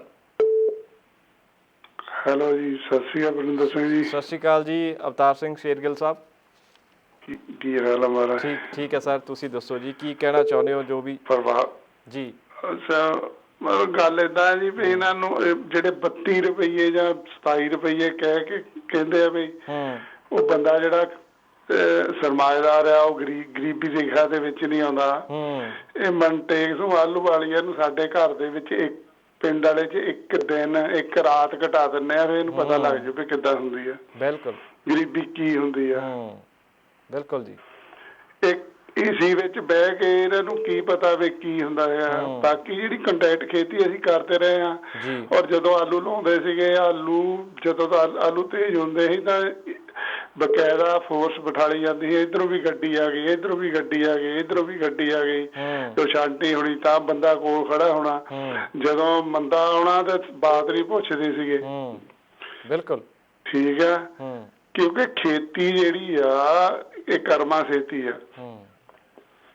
ਇਹਨੂੰ ਗੌਰਮੈਂਟ ਜੇ ਹੱਥ ਕੱਢ ਲਊਗੀ ਤੇ ਬਹੁਤ ਨੁਕਸਾਨ ਹੋਣਾ। ਬਾਕੀ ਹੁਣ ਬਿਜਲੀ ਤਾਂ ਕਹੀ ਜਾਂਦੇ ਜ਼ਿਮੀਦਾਰ ਨੇ 8 ਮਹੀਨੇ ਤਾਂ ਮੋਟਰ ਬੰਦ ਰਹਿੰਦੀ ਆ, 4 ਮਹੀਨੇ ਚੱਲਦੀ ਆ। ਬਿਲਕੁਲ ਬਿਲਕੁਲ 8 ਮਹੀਨਿਆਂ ਦਾ ਵੀ ਬਿੱਲ ਸਾਡੇ ਸਿਰ ਮੁਫਤ ਦੇ ਵਿੱਚ ਪਿਆ ਜਾਂਦਾ। ਬਿਲਕੁਲ ਜੀ। ਅੱਛਾ, ਅਸੀਂ ਉੱਥੇ ਵੀ ਘੁੱਟ ਖਾਂਦੇ ਮੁਫਤ ਦੀ। ਅੱਛਾ, ਅਸੀਂ ਕਹਿੰਦੇ ਵੀ ਬਿੱਲ ਲਓ, ਜੋ ਵੀ ਬਣਦਾ ਸਾਨੂੰ ਖਾਦ ਦੀ ਸਬਸਿਡੀ ਵੀ ਚੱਕ ਲਓ, ਸਭ ਕੁਝ ਕਰ ਦਿਓ, ਪਰ ਸਾਡੀ ਫਸਲ ਦਾ ਮੁੱਲ ਦਿਓ ਪੂਰਾ। ਬਿਲਕੁਲ ਮੁੱਲ ਦਿਓ। ਜਿਹੜਾ ਆਲੂ 20 ਰੁਪਏ ਦਾ 10 ਗ੍ਰਾਮ ਵਿਕਦਾ ਲਿਫਾਫੇ ਦੇ ਵਿੱਚ ਪੈ ਗਏ, ਸਾਤੋਂ 2 ਰੁਪਏ ਕਿਲੋ ਨਹੀਂ ਲੈਂਦੇ ਤੁਸੀਂ। ਬਿਲਕੁਲ ਉਹਦਾ ਪੈਸਾ ਦਿਓ, ਟਮਾਟਰ ਦਾ ਪੈਸਾ ਦਿਓ, ਕਣਕ ਦਾ ਪੈਸਾ ਦਿਓ, ਮੱਕੀ ਦਾ ਪੈਸਾ ਦਿਓ, ਬਾਸਮਤੀ ਦਾ ਦਿਓ, ਝੋਨੇ ਦਾ ਰੇਟ ਦਿਓ। ਉਹ ਦੋਨੋਂ ਦਾ ਤੁਸੀਂ ਦੇਖਦੇ ਨਹੀਂ। ਦੂਜੀ ਗੱਲ, ਇਹ ਸਰਕਾਰ ਆਪਣਾ ਕੋਈ ਖਰਚਾ ਨਹੀਂ ਘਟਾ ਰਹੀ। ਇਹਨਾਂ ਨੂੰ 15,000 ਰੁਪਇਆ MLA ਵਗੈਰਾ ਦੇ ਮੋਬਾਈਲ ਦਾ ਪਤਾ ਜੀ। ਬਿਲਕੁਲ ਜੀ। ਡੀਜ਼ਲ ਦਾ ਖਰਚਾ ਸਾਰਾ ਇਹ ਸਾਡੇ ਸਿਰ ਪਾਉਂਦੇ ਆ। ਜਦ ਤਨਖਾਹ ਲੈਂਦੇ ਆ, ਆਪਣੀ ਗੱਡੀ ਰੱਖਣ, ਆਪਣੇ ਸਿਕਿਉਰਿਟੀ ਗਾਰਡ ਰੱਖਣ। ਫਿਰ ਕਈ ਜਾਂਦੇ ਬਾਦਲ ਵਰਗੇ ਵੀ ਕਹਿੰਦੇ ਅਜਿਹੇ ਜੀ ਰਾਜ ਨਹੀਂ ਸੇਵਾ ਕਰਦਾ, 100 ਬੰਦਾ ਨਾਲ ਮਢੀਰ ਲਈ ਫਿਰਦਾ। ਤੇ ਜਿੱਧਰ ਨੂੰ ਤੁਰਿਆ ਜਾਂਦੇ ਕੀ ਬਣੂ ਇਹਨਾਂ ਦਾ। ਹੁਣ ਰਾਜਾ ਸਾਹਿਬ ਆ, ਉਹਨਾਂ ਦਾ ਵੀ ਹਾਲ ਇਹੀ ਆ, ਨਿਕਲਦੇ ਜਿੱਦਾਂ ਸੱਪ ਬਰਮੀ ਚੋਂ ਕਿਤੇ ਗਰਮੀ ਚ ਨਿਕਲਦਾ ਤੇ ਨਿਕਲ ਕੇ ਮੜੇ ਕਰਕੇ ਫਿਰ ਉੱਥੇ ਜਾ ਫੜਦਾ। ਬਿਲਕੁਲ ਕੀ ਬਣੂਗਾ। ਫਿਰ ਕਹਿੰਦੇ ਆਜ਼ਾਦੀ ਆਈ, ਆਜ਼ਾਦੀ ਕਾਹਦੀ ਆਈ ਆ? ਸਾਡੇ ਲਈ ਜਾਂ ਸਾਡੇ ਲਈ, ਪੰਜਾਬੀਆਂ ਲਈ, ਬੰਗਾਲੀਆਂ ਨੂੰ ਤਾਂ ਪੁੱਛ ਕੇ ਦੇਖੋ ਵੀ ਆਜ਼ਾਦੀ ਕਿੱਦਾਂ ਦੀ ਹੁੰਦੀ ਹੈ। ਜਮਨਾ ਪਾਰ ਵਾਲੇ ਤਾਂ ਕਹੀ ਜਾਂਦੇ ਵੀ ਆਜ਼ਾਦੀ ਆ ਗਈ, ਜਦੋਂ ਹੁਣ ਤਾਂ ਬੈਠਿਆਂ ਨੂੰ ਮਿਲ ਗਈ। ਜੀ ਜੀ, ਸ਼ੁਕਰੀਆ ਸ਼ੇਰਗਿੱਲ ਸਾਹਿਬ, ਸ਼ੁਕਰੀਆ ਜੀ, ਬਹੁਤ ਬਹੁਤ ਸ਼ੁਕਰੀਆ ਸਰ ਸਾਡੇ ਨਾਲ ਗੱਲ ਕਰਨ ਦੇ ਲਈ, ਆਪਣੇ ਸੁਝਾਅ ਰੱਖਣ ਦੇ ਲਈ। ਸੋ ਇਸ ਮੌਕੇ ਅਸੀਂ ਗੱਲਬਾਤ ਚਲੋ ਮੌਂਟੇਕ ਕਮੇਟੀ ਦੀ ਰਿਪੋਰਟ ਦੀਆਂ ਜੋ ਸਿਫਾਰਸ਼ਾਂ ਨੇ ਉਹਦੇ 'ਤੇ ਕਰ ਰਹੇ ਸੀ, ਪਰ ਨਾਲ ਦੀ ਨਾਲ ਇੱਕ ਗੱਲ ਹੋਰ ਕਰਨੀ ਜ਼ਰੂਰੀ ਬਣ ਜਾਂਦੀ ਹੈ, ਕਿਉਂਕਿ ਮੈਂ ਖੁਦ ਪਿਛਲੇ 2-3 ਦਿਨਾਂ ਤੋਂ ਦੇਖ ਰਿਹਾ ਕਿ ਸੋਸ਼ਲ ਮੀਡੀਆ ਦੇ ਉੱਤੇ ਬੜਾ ਗਲਤ ਪ੍ਰਚਾਰ ਹੋ ਰਿਹਾ, ਖਾਸ ਕਰਕੇ ਪੰਜਾਬ ਨੂੰ ਲੈ ਕੇ, ਪੰਜਾਬ ਦੀ ਸ਼ਾਂਤੀ ਨੂੰ ਲੈ ਕੇ। ਇਵੇਂ ਲੱਗ ਰਿਹਾ ਕਿ ਇੱਕ ਕੋਈ ਵੱਡੀ ਜਿਹੜੀ ਤਾਕਤ ਹੈ ਉਹ ਪੰਜਾਬ ਦੇ ਵਿੱਚ ਪੂਰੇ ਮਤਲਬ ਆਪਣੀ ਛੜਯੰਤਰ ਦੇ ਨਾਲ, ਪੂਰੀ ਪਲੈਨਿੰਗ ਦੇ ਨਾਲ ਕੋਈ ਚੱਲ ਰਹੀ ਹੈ। ਸਾਡੀ ਜੋ ਏਕਤਾ ਹੈਗੀ ਹੈ, ਹਿੰਦੂ ਸਿੱਖ ਦੀ ਏਕਤਾ ਹੈਗੀ ਆ ਪੰਜਾਬ ਦੇ ਵਿੱਚ, ਉਸ ਨੂੰ ਢਾਹ ਲਾਉਣ ਦੀਆਂ ਜਿਹੜੀਆਂ ਵੱਡੇ ਪੱਧਰ 'ਤੇ ਕੋਸ਼ਿਸ਼ਾਂ ਜਿਹੜੀਆਂ ਨੇ ਇਹ ਕੀਤੀਆਂ ਜਾ ਰਹੀਆਂ ਨੇ। ਅਤੇ ਜੇਕਰ ਸਾਡਾ ਜਿਹੜੇ ਖੂਫੀਆ ਵਿਭਾਗ ਨੇ, ਜਿਹੜੇ ਖੂਫੀਆ ਤੰਤਰ ਨੇ, ਖੂਫੀਆ ਸਿਸਟਮ ਹੈ ਸਾਡੇ ਸੂਬੇ ਦਾ ਜਾਂ ਦੇਸ਼ ਦਾ, ਜੇਕਰ ਉਹ ਤਕੜਾ ਨਾ ਹੋਇਆ ਤੇ ਹੋ ਸਕਦਾ ਕਿ ਬੜੇ ਗੰਭੀਰ ਸਿੱਟੇ ਆਉਣ ਵਾਲੇ ਸਮੇਂ ਦੇ ਵਿੱਚ ਨਿਕਲ ਸਕਦੇ ਨੇ। ਹੁਣ ਮੈਂ ਗੱਲ ਇਹ ਕਿਉਂ ਕਹਿ ਰਿਹਾ ਇਹ ਵੀ ਤੁਹਾਡੇ ਨਾਲ ਮੈਂ ਸਾਂਝੀ ਕਰੂੰਗਾ, ਕਿਉਂਕਿ ਸੋਸ਼ਲ ਮੀਡੀਆ ਦੇ ਉੱਤੇ ਜੀ ਦੇਖੋ, ਰਾਮ ਮੰਦਰ ਪਹਿਲਾਂ ਬਣਿਆ, ਰਾਮ ਮੰਦਰ ਦਾ ਭੂਮੀ ਪੂਜਨ ਹੋਇਆ, ਜਿਸ ਤਰੀਕੇ ਦੇ ਨਾਲ ਰਾਮ ਮੰਦਰ ਦੀ ਉਸਾਰੀ ਹੋਈ ਹੈ, ਸੁਪਰੀਮ ਕੋਰਟ ਇਹ ਮਾਮਲਾ ਗਿਆ ਅਤੇ ਸੁਪਰੀਮ ਕੋਰਟ ਦੇ ਜੱਜਾਂ ਨੇ, ਬੈਂਚ ਨੇ ਜਿਸ ਤਰੀਕੇ ਦੇ ਨਾਲ ਇਹ ਫੈਸਲਾ ਦਿੱਤਾ, ਇਸ ਫੈਸਲੇ 'ਤੇ ਵੀ ਬਹੁਤ ਸਾਰੇ ਸਵਾਲ ਉੱਠੇ ਸੀ। ਖਾਸ ਕਰਕੇ ਜਿਹੜੇ ਸਾਬਕਾ ਸੁਪਰੀਮ ਕੋਰਟ ਦੇ ਚੀਫ ਜਸਟਿਸ ਸੀ ਰੰਜਨ ਗੋਗੋਈ, ਉਹਨਾਂ ਦੇ ਹੁੰਦੇ ਹੋਏ ਮੁੱਖ ਜੱਜ ਹੁੰਦੇ ਹੋਏ ਇਹ ਸਾਰੇ ਜਿਹੜੇ ਮਹੱਤਵਪੂਰਨ ਕੇਸ ਸੀਗੇ ਉੱਥੇ ਚੱਲੇ ਸੀ। 370 ਦੀ ਧਾਰਾ ਕਸ਼ਮੀਰ ਦੇ ਵਿੱਚ ਹਟਾਈ ਗਈ, ਉਦੋਂ ਵੀ ਰੰਜਨ ਗਗੋਈ ਮੁੱਖ ਜੱਜ ਸੀ ਤੇ ਰਾਮ ਮੰਦਰ ਵੇਲੇ ਵੀ ਰੰਜਨ ਗਗੋਈ ਮੁੱਖ ਜੱਜ ਸੀ। ਤੇ ਇਹ ਜਦੋਂ ਫੈਸਲੇ ਸਰਕਾਰ ਦੇ ਹੱਕ ਦੇ ਵਿੱਚ ਫਿਰ ਸੁਪਰੀਮ ਕੋਰਟ ਕਰ ਦਿੰਦਾ ਹੈ ਤੇ ਉਸ ਤੋਂ ਬਾਅਦ ਰੰਜਨ ਗਗੋਈ ਨੂੰ ਰਾਜ ਸਭਾ ਦੇ ਵਿੱਚ ਬੀਜੇਪੀ ਲੈ ਆਉਂਦੀ ਆ। ਤੇ ਬੜੀ ਸ਼ਰਮਨਾਕ ਗੱਲ ਹੈ ਕਿ ਦੇਸ਼ ਦੀ ਸਰਬ ਉੱਚ ਅਦਾਲਤ ਸੁਪਰੀਮ ਕੋਰਟ ਹੋਵੇ, ਜਿਹਦੇ ਤੇ 100 ਕਰੋੜ 130 ਕਰੋੜ ਜਿਹੜੇ ਲੋਕਾਂ ਦੀ ਉਮੀਦ, ਆਖਰੀ ਉਮੀਦ ਸੁਪਰੀਮ ਕੋਰਟ ਹੀ ਹੁੰਦੀ ਆ, ਤੇ ਉਹ ਖੜੀ ਹੋਵੇ ਤੇ ਉਹ ਇਸ ਤਰ੍ਹਾਂ ਦੀ ਅਦਾਲਤ ਫਿਰ ਇਸ ਤਰ੍ਹਾਂ ਦੇ ਨਾਲ ਜਦੋਂ ਫੈਸਲੇ ਕਰਦੀ ਆ ਤੇ ਫਿਰ ਸਵਾਲ ਉੱਠਦਾ ਹੈ ਕਿ ਸੁਪਰੀਮ ਕੋਰਟ ਤੇ ਕਿਸ ਤਰ੍ਹਾਂ ਦੇ ਨਾਲ ਕੋਈ ਵਿਸ਼ਵਾਸ ਕਰ ਲੇਗਾ, ਕਿਉਂਕਿ ਜਦੋਂ ਉਹਦਾ ਮੁੱਖ ਜੱਜ ਹੀ ਸੇਵਾ ਮੁਕਤ ਹੋਣ ਤੋਂ ਬਾਅਦ ਕਿਸੇ ਖਾਸ ਪਾਰਟੀ ਦੇ ਵਿੱਚ, ਜਿਹੜੀ ਪਾਰਟੀ ਸੱਤਾ ਦੇ ਵਿੱਚ ਹੈ, ਉਹਦੇ ਚਲਾ ਜਾਂਦਾ, ਰਾਜ ਸਭਾ ਦੀ ਮੈਂਬਰੀ ਲੈ ਲੈਂਦਾ। ਸੋ ਇਹ ਉਧਰੋਂ ਗੱਲ ਜਿਹੜੀ ਚੱਲਦੀ ਆ ਰਹੀ ਸੀ ਰਾਮ ਮੰਦਰ ਦੀ, ਤੇ ਠੀਕ ਹੈ, ਰਾਮ ਮੰਦਰ ਦਾ ਜੋ ਭੂਮੀ ਪੂਜਨ ਆ ਉਹ ਹੋਇਆ, ਪ੍ਰਧਾਨ ਮੰਤਰੀ ਸਾਹਿਬ ਆਏ ਤੇ ਗਏ ਭੂਮੀ ਪੂਜਨ ਕਰਕੇ। ਇਸ ਤੋਂ ਬਾਅਦ ਹੁਣ ਕੀ ਹੋ ਰਿਹਾ ਸੋਸ਼ਲ ਮੀਡੀਆ ਤੇ, ਹੁਣ ਕੀ ਚਰਚਾ ਹੋ ਰਹੀ ਆ ਸੋਸ਼ਲ ਮੀਡੀਆ ਤੇ? ਹੁਣ ਜਿਹੜੇ ਫੇਕ ਅਕਾਊਂਟ ਨੇ ਉਹਨਾਂ ਤੇ ਤਰ੍ਹਾਂ ਦੀਆਂ ਜਿਹੜੀਆਂ ਪੋਸਟਾਂ ਨੇ ਜੀ ਉਹ ਪਾਈਆਂ ਜਾ ਰਹੀਆਂ ਨੇ, ਖਾਸ ਕਰਕੇ ਹਰਮੰਦਰ ਸਾਹਿਬ ਨੂੰ ਲੈ ਕੇ। ਹਰਮੰਦਰ ਸਾਹਿਬ ਜਿਹੜੇ ਸਿੱਖ ਧਰਮ ਦੇ ਵਿੱਚ ਸਭ ਤੋਂ ਜਿਹੜਾ ਜੇ ਕਹਿ ਲਈਏ ਕਿ ਸਾਡਾ ਵੱਡਾ ਪੂਜਣ ਵਾਲਾ ਇੱਕ ਸਥਾਨ ਹੈ, ਸਾਡੇ ਗੁਰੂਆਂ ਦਾ ਸਥਾਨ ਹੈ। ਤੇ ਇਸ ਨੂੰ ਜਦੋਂ ਬਣਾਇਆ ਗਿਆ ਸੀ ਗੁਰੂ ਰਾਮਦਾਸ ਜੀ ਵੱਲੋਂ ਤੇ 4 ਦਰਵਾਜ਼ੇ ਇਸ ਤੇ ਲਗਾਏ ਗਏ ਸੀ। 4 ਦਰਵਾਜ਼ੇ ਮਤਲਬ ਕਿ ਚਾਰੇ ਦਿਸ਼ਾਵਾਂ ਤੋਂ ਕੋਈ ਵੀ ਜਿਹੜਾ ਇਨਸਾਨ ਹੈ ਉਹ ਇਸ ਥਾਂ ਤੇ ਆ ਕੇ ਮੱਥਾ ਟੇਕ ਸਕਦਾ, ਪਰਮਾਤਮਾ ਨੂੰ ਯਾਦ ਕਰ ਸਕਦਾ। ਤੇ ਇਸੇ ਕਰਕੇ ਹਰਮੰਦਰ ਸਾਹਿਬ ਨੂੰ ਅਸੀਂ ਸਾਂਝੀਵਾਲਤਾ ਦਾ ਇੱਕ ਖਾਸ ਜਿਹੜਾ ਪ੍ਰਤੀਕ ਅਸੀਂ ਦੱਸਦੇ ਹਾਂ। ਲੇਕਿਨ ਇਹ ਜਿਹੜੀ ਪੋਸਟ ਦੀ ਮੈਂ ਗੱਲ ਕਰ ਰਿਹਾ, ਪੋਸਟਾਂ ਕਿਸ ਤਰ੍ਹਾਂ ਦੀਆਂ ਫੇਸਬੁੱਕ ਜਾਂ ਫਿਰ ਹੋਰ ਸੋਸ਼ਲ ਮੀਡੀਆ ਤੇ ਆ ਰਹੀਆਂ ਨੇ। ਤੇ ਪੋਸਟ ਆਉਂਦੀ ਹੈ ਜੀ ਪਹਿਲੀ, ਉਹ ਕਹਿੰਦੇ ਕਿ ਹਰਮੰਦਰ ਸਾਹਿਬ ਜੇ ਗੱਲ ਕਰੀਏ ਤਾਂ ਪਹਿਲਾਂ ਇੱਕ ਹਿੰਦੂ ਮੰਦਰ ਸੀ। ਇਹ ਮੈਂ ਨਹੀਂ ਕਹਿੰਦਾ ਕਿ ਹਿੰਦੂ ਲਿਖ ਰਹੇ ਨੇ, ਇਹ ਉਹ ਤਾਕਤਾਂ ਲਿਖ ਰਹੀਆਂ ਨੇ ਜਿਹੜੀਆਂ ਹਿੰਦੂ ਤੇ ਸਿੱਖਾਂ ਦੇ ਵਿਚਕਾਰ ਦਰਾਰ ਪਾਉਣਾ ਚਾਹੁੰਦੀਆਂ ਨੇ। ਇਹ ਤਾਕਤਾਂ ਲਿਖਦੀਆਂ ਨੇ ਇਸ ਤਰ੍ਹਾਂ ਦੇ ਨਾਲ ਫੇਕ ਆਈਡੀ ਬਣਾ ਕੇ ਕਿ ਹਰਮੰਦਰ ਸਾਹਿਬ ਪਹਿਲਾਂ ਕਿਉਂਕਿ ਹਰੀ ਦਾ ਮੰਦਰ ਸੀ, ਭਗਵਾਨ ਵਿਸ਼ਨੂੰ ਤੇ ਹੋਰਨਾਂ ਜਿਹੜੇ ਦੇਵੀ ਦੇਵਤੇ ਸੀ ਇੱਥੇ ਮੂਰਤੀ ਸੀ। ਫਿਰ ਬਹੁਤ ਸਾਲ ਪਹਿਲਾਂ ਜੀ ਸਿੱਖਾਂ ਨੇ ਕਹਿੰਦੇ ਹਟਾ ਦਿੱਤਾ ਇੱਥੇ ਮੂਰਤੀ ਨੂੰ ਤੇ ਫਿਰ ਆਪਣਾ ਗੁਰੂ ਘਰ ਬਣਾ ਲਿਆ। ਇੱਕ ਪੋਸਟ ਇਸ ਤਰ੍ਹਾਂ ਦੀ ਆ ਰਹੀ ਆ ਤੇ ਫਿਰ ਉਸ ਤੋਂ ਪੋਸਟ ਆ ਰਹੀ ਆ ਵੱਖਰਾ ਕਿ ਇਸ ਤਰ੍ਹਾਂ ਦਾ ਹੋ ਨਹੀਂ ਸਕਦਾ, ਇਸ ਤਰ੍ਹਾਂ ਦਾ ਕਿਵੇਂ ਕਰ ਦੇਗਾ ਫਲਾਣਾ ਧਮਕਾ। ਤੇ ਉਸ ਤੋਂ ਬਾਅਦ ਬੜੀ ਹੈਰਾਨੀ ਹੁੰਦੀ ਹੈ ਜੀ। ਫਿਰ ਅੱਜ ਹੀ ਮੈਂ ਵੀਡੀਓ ਦੇਖੀ ਹੈ, ਇੱਕ ਸਾਡੇ ਆਪਣੇ ਸਿੱਖ ਧਰਮ ਦੇ ਨਾਲ ਇੱਕ ਸਿੱਖ ਬੀਬੀ ਦਰਬਾਰ ਸਾਹਿਬ ਦੀ ਪਰਿਕਰਮਾ ਦੇ ਵਿੱਚ ਲਾਈਵ ਹੋ ਜਾਂਦੀ ਹੈ। ਸ਼ਾਇਦ ਤੁਸੀਂ ਵੀ ਉਹ ਵੀਡੀਓ ਸੁਣੀ ਹੋਣੀ ਆ, ਦੇਖੀ ਹੋਣੀ ਆ। ਬੜੀ ਹੈਰਾਨੀ ਦੀ ਗੱਲ ਹੈ ਜੀ, ਉਹ ਸਿੱਖ ਬੀਬੀ ਆ, ਦਸਤਾਰ ਉਸ ਬੀਬੀ ਨੇ ਸਜਾਈ ਹੋਈ ਆ ਤੇ ਉਹ ਬੀਬੀ ਲਾਈਵ ਹੋ ਕੇ ਸਵਾਲ ਕਰਦੀ ਹੈ ਕਿ ਮੈਂ ਹਰਮੰਦਰ ਸਾਹਿਬ ਆਈ ਹਾਂ ਤੇ ਮੈਨੂੰ ਕੋਈ ਸਿੱਖ ਨਹੀਂ ਦਿਖ ਰਿਹਾ, ਕਿ ਜੇ ਮੈਨੂੰ ਦਿਖ ਰਹੇ ਨੇ ਸਾਰੇ ਰੋਡੇ ਬੰਦੇ ਦਿਖ ਰਹੇ ਨੇ, ਇਹ ਸਾਰੇ ਹਿੰਦੂ ਨੇ ਜੀ, ਇਹ ਸਾਰੇ ਭਈਏ ਨੇ ਯੂਪੀ ਬਿਹਾਰ ਵਾਲੇ। ਇਸ ਤਰ੍ਹਾਂ ਦੀਆਂ ਗੱਲਾਂ ਉਹ ਬੀਬੀ ਆਪਣੇ ਲਾਈਵ ਦੇ ਵਿੱਚ ਕਰ ਰਹੀ ਆ। ਦੇਖੋ, ਸਿਰ ਤੇ ਦਸਤਾਰ ਸਜਾਈ ਹੋਵੇ ਤੇ ਖੁਦ ਨੂੰ ਅਸੀਂ ਸਿੱਖ ਕਹੀਏ ਤੇ ਫਿਰ ਅਸੀਂ ਇਸ ਗੱਲ ਤੇ ਕਿੰਤੂ ਪ੍ਰੰਤੂ ਕਰੀਏ ਕਿ ਹਰਮੰਦਰ ਸਾਹਿਬ ਦਰਬਾਰ ਸਾਹਿਬ ਵਰਗੇ ਪਾਵਨ ਪਵਿੱਤਰ ਸਥਾਨ ਤੇ ਕੀ ਕੋਈ ਬਾਹਰਲਾ ਧਰਮ ਵਾਲਾ ਬੰਦਾ ਆ ਰਿਹਾ, ਸਿੱਖ ਨਹੀਂ ਆ ਰਹੇ ਤੇ ਹਿੰਦੂ ਆ ਰਹੇ ਨੇ, ਰੋਡੇ ਬੰਦੇ ਆ ਰਹੇ ਨੇ। ਇਹ ਕਿਸ ਤਰ੍ਹਾਂ ਦੀ ਸਿੱਖੀ ਦੀ ਅਸੀਂ ਗੱਲਬਾਤ ਕਰਦੇ ਹਾਂ? ਸਾਡੇ ਗੁਰੂਆਂ ਨੇ ਤਾਂ ਇਹ ਸਿਖਾਇਆ ਹੀ ਨਹੀਂ ਹੈ। ਸੋ ਇਹ ਬੀਬੀ ਦੀ ਜਿਹੜੀ ਲਾਈਵ ਵੀਡੀਓ ਹੈਗੀ ਆ, ਤੁਸੀਂ ਵੀ ਸੁਣਿਓ ਕਿ ਬਹੁਤ ਇਹਦੇ ਵਿੱਚ ਇੱਕ ਗੁੱਝੀ ਸੱਟ ਮਾਰਨ ਵਾਲੀ ਗੱਲ ਹੈ ਕਿ ਇੱਥੇ ਤਾਂ ਜੀ ਦੇਖੋ ਸਾਰੇ ਘੋਨੇ ਮੋਨੇ ਫਿਰਦੇ ਨੇ। ਬੀਬੀ ਇਹ ਵੀ ਕਹਿ ਰਹੀ ਹੈ ਕਿ ਇੱਥੇ ਤਾਂ ਜੀ ਕਿਸੇ ਛੜਯੰਤਰ ਦੇ ਨਾਲ ਸਾਜ਼ਿਸ਼ ਦੇ ਤਹਿਤ ਸਾਰੇ ਜਿਹੜੇ ਯੂਪੀ ਬਿਹਾਰ ਵਾਲੇ ਭਈਏ ਨੇ ਉਹ ਇੱਥੇ ਜਿਵੇਂ ਟਰਾਲਾ ਲਾਤਾ ਹੁੰਦਾ ਤੇ ਫਿਰ ਇੱਕ ਪਰਿਵਾਰ ਆਉਂਦਾ ਜੀ, ਹਿੰਦੂ ਪਰਿਵਾਰ ਹੈ, ਉਹਨੂੰ ਬੀਬੀ ਖੜਾ ਲੈਂਦੀ ਹੈ ਇਹਦੇ ਵਿੱਚ ਤੇ ਉਹ ਕਹਿੰਦੀ ਹੈ ਕਿ ਦੇਖੋ, ਇਹ ਦੇਖੋ ਇਸ ਤਰ੍ਹਾਂ ਦੇ ਲੋਕ ਇੱਥੇ ਆਉਂਦੇ ਆ। ਉਹ ਭਲੇ ਮਤਲਬ ਯਾਰ ਅਸੀਂ ਇਸ ਤਰੀਕੇ ਦੇ ਨਾਲ ਇੰਨਾ ਅਸੀਂ ਡਿੱਗ ਗਏ ਆ, ਅਸੀਂ ਖੁਦ ਨੂੰ ਸਿੱਖ ਕਹਿੰਦੇ ਆ ਤੇ ਫਿਰ ਇਸ ਤਰ੍ਹਾਂ ਦੇ ਜਦੋਂ ਸਾਡੇ ਦਰਬਾਰ ਸਾਹਿਬ ਦੇ ਵਿੱਚ ਕੋਈ ਹਿੰਦੂ ਕੋਈ ਭਾਈ ਭੈਣ ਆਉਂਦਾ ਮੱਥਾ ਟੇਕਣ ਦੇ ਲਈ, ਦੇਖਣ ਆਉਂਦਾ ਤੇ ਫਿਰ ਇਸ ਤਰ੍ਹਾਂ ਦੇ ਨਾਲ ਅਸੀਂ ਕਰਾਂਗੇ। ਇਸ ਤਰ੍ਹਾਂ ਤਾਂ ਸਾਨੂੰ ਕਦੇ ਵੀ ਨਹੀਂ ਸਿਖਾਇਆ ਗਿਆ। ਸੋ ਮੈਂ ਗੱਲਬਾਤ ਇਸ ਲਈ ਕਹਿ ਰਿਹਾ ਕਿ ਇੱਕ ਵੱਡੀ ਤਾਕਤ ਹੈ ਜੀ, ਇੱਕ ਵੱਡੀ ਸਾਜ਼ਿਸ਼ ਘੜੀ ਜਾ ਰਹੀ ਹੈ ਤੇ ਫੇਸਬੁੱਕ ਦੀਆਂ ਪੋਸਟਾਂ ਤੋਂ ਸ਼ੁਰੂ ਹੋ ਕੇ ਉਸ ਬੀਬੀ ਸਿੱਖ ਬੀਬੀ ਦਾ ਲਾਈਵ ਹੋ ਕੇ ਇਸ ਤਰ੍ਹਾਂ ਦੇ ਨਾਲ ਗੱਲਬਾਤ ਕਰਨਾ, ਤੇ ਫਿਰ ਉਸ ਤੋਂ ਬਾਅਦ ਫਿਰ ਇੱਕ ਹੋਰ ਪੋਸਟ ਆਉਂਦੀ ਆ ਤੇ ਉਹਦੇ ਵਿੱਚ ਹਿੰਦੂ ਭਰਾਵਾਂ ਨੂੰ ਸੰਬੋਧਨ ਕੀਤਾ ਜਾਂਦਾ ਕਿ ਹਿੰਦੂ ਭਰਾਵੋ ਦੇਖੋ, ਤੁਸੀਂ ਸਾਰੇ ਹਰਿਮੰਦਰ ਸਾਹਿਬ ਜਾਂਦੇ ਹੋ, ਅਸੀਂ ਆਪਣਾ ਸਮਝ ਕੇ ਉੱਥੇ ਦਰਸ਼ਨਾਂ ਦੇ ਲਈ ਜਾਂਦੇ ਹਾਂ, ਤੇ ਜਦੋਂ ਅਸੀਂ ਜਾਂਦੇ ਹਾਂ ਤੇ ਉੱਥੇ ਜਿਹੜੇ ਸਿੱਖ ਨੇ ਉਹ ਸਾਡੇ ਨਾਲ ਇਸ ਤਰ੍ਹਾਂ ਦਾ ਵਿਵਹਾਰ ਕਰਦੇ ਨੇ, ਸਾਨੂੰ ਦੇਖ ਕੇ ਉਹ ਖੁਸ਼ ਨਹੀਂ ਹੋ ਰਹੇ, ਸਾਨੂੰ ਦੇਖ ਕੇ ਉਹ ਮੱਥੇ ਤੇ ਵੱਟ ਪਾਉਂਦੇ ਆ ਤੇ ਕਿਉਂ ਇੱਥੇ ਆ ਕੇ ਵੜ ਗਏ। ਸੋ ਇਹ ਮੈਂ ਟੌਪਿਕ ਇਸ ਕਰਕੇ ਲੈ ਕੇ ਆਇਆ ਕਿ ਇਹ ਤੁਸੀਂ ਦੇਖਿਓ ਆਉਣ ਵਾਲੇ ਦਿਨਾਂ ਦੇ ਵਿੱਚ ਜੇਕਰ ਸਰਕਾਰਾਂ ਨੇ, ਪੁਲਿਸ ਨੇ ਜਾਂ ਖੂਫੀਆ ਤੰਤਰ ਨੇ ਇਸ ਦਾ ਜਿਹੜਾ ਠੱਲ ਨਾ ਪਾਈ ਸੋਸ਼ਲ ਮੀਡੀਆ ਤੇ ਜਿਸ ਤਰ੍ਹਾਂ ਦਾ ਪ੍ਰਚਾਰ ਹੋ ਰਿਹਾ, ਤਾਂ ਇਹਦੇ ਨਤੀਜੇ ਬਹੁਤ ਗੰਭੀਰ ਸਾਨੂੰ ਪੰਜਾਬ ਦੇ ਵਿੱਚ ਭੁਗਤਣੇ ਪੈ ਸਕਦੇ ਨੇ।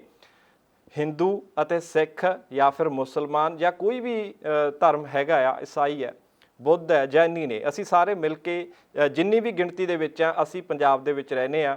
ਖਾਸ ਕਰਕੇ ਜੇ ਅਸੀਂ ਕਹਿ ਦਈਏ ਕਿ ਸਿੱਖ ਧਰਮ ਪੰਜਾਬ ਦੇ ਵਿੱਚ ਖਾਸ ਕਰਕੇ ਡੋਮੀਨੇਟ ਕਰਦਾ, ਤੇ ਸਿੱਖ ਧਰਮ ਕਦੇ ਇਹ ਨਹੀਂ ਕਹਿੰਦਾ ਕਿ ਜਿਹੜੇ ਬਾਕੀ ਦੇ ਧਰਮਾਂ ਦੇ ਲੋਕ ਨੇ ਉਹਨਾਂ ਨੂੰ ਪੰਜਾਬ ਦੇ ਵਿੱਚੋਂ ਕੱਢ ਦੇਣਾ ਚਾਹੀਦਾ, ਉਹਨਾਂ ਨੂੰ ਹਰਿਮੰਦਰ ਸਾਹਿਬ ਨਹੀਂ ਆਉਣਾ ਚਾਹੀਦਾ। ਸੋ ਜਿਹੜੀਆਂ ਇਸ ਤਰ੍ਹਾਂ ਦੀਆਂ ਗਲਤਫਹਿਮੀਆਂ ਪਾਈਆਂ ਜਾ ਰਹੀਆਂ ਨੇ, ਅਸੀਂ ਵੀ ਅਪੀਲ ਕਰਦੇ ਹਾਂ ਕਿ ਇਸ ਤਰ੍ਹਾਂ ਦੀ ਕੋਈ ਵੀ ਗਲਤਫਹਿਮੀ, ਚਾਹੇ ਉਹ ਸਿੱਖ ਹੈ, ਚਾਹੇ ਕੋਈ ਹਿੰਦੂ ਹੈ, ਚਾਹੇ ਉਹ ਮੁਸਲਿਮ ਹੈ, ਇਸ ਤਰ੍ਹਾਂ ਦੀ ਨਾ ਰੱਖੇ, ਕਿਉਂਕਿ ਸਾਡਾ ਦਰਬਾਰ ਸਾਹਿਬ ਸਾਡਾ ਨਹੀਂ ਹੈ, ਮਨੁੱਖਤਾ ਦਾ ਦਰਬਾਰ ਸਾਹਿਬ ਹੈ।